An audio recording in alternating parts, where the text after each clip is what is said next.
Mahal ko, hindi na ako natutuwa sa mga aliw nila. May naisip ako, bakit hindi natin paglaban ang mga malalakas na duwende? Hindi ba mas maganda? Inang! Itang! Gwendina, bakit? May problema ka ba? Si Elvin ho kasi. Hinanap ko na siya sa buong punso pero hindi ko siya makita. Sinasabi ko na nga ba, Gwendina? Hindi mo dapat pagkatiwalaan yung Elvin na yan. Malamang tumakas na yan bago pa matulad sa kapalaran ng kanyang ama. Pero masama ho ang kutob ko.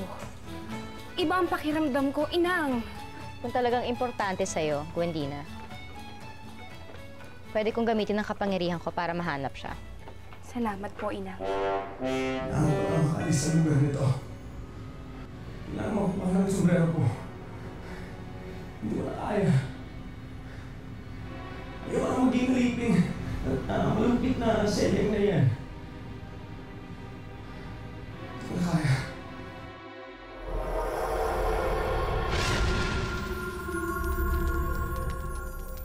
Ginagamit ka pangyarihan ito para mahanap ang mga duwende sa punso. Para malaman kung meron nasaktan na nasawi habang nangangalap sila sa labas.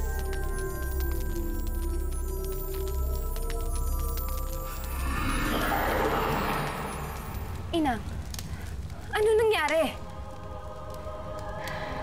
Ibig sabihin, hindi mahanap ng apoy si Elvin. Imposible.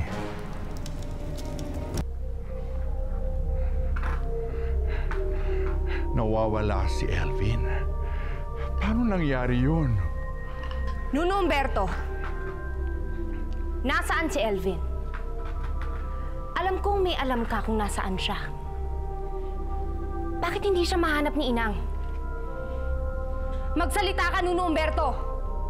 Kapag hindi matagpuan ang isang duwende, sa pamamagitan ng kapangyarihan ng kapwa duwende, isang bagay lang ang ibig sabihin noon.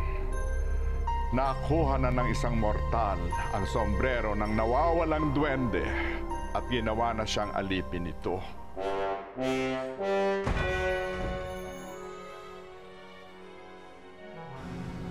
Ay, Celia.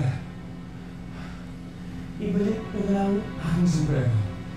At bakit ko naman gagawin yon? Wala na ako ng kapangyarihan.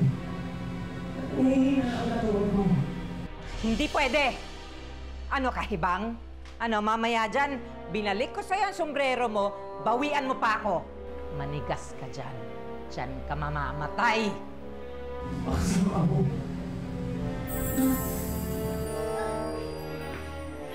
Haba! At sasaktan mo nga ako! Pinag-iinit mo ulo ko, ha? Kumukulo na ang dugo ko dahil sa finang yan, dadagdagan mo pa! Manda ka sa akin. Manda ka sa akin.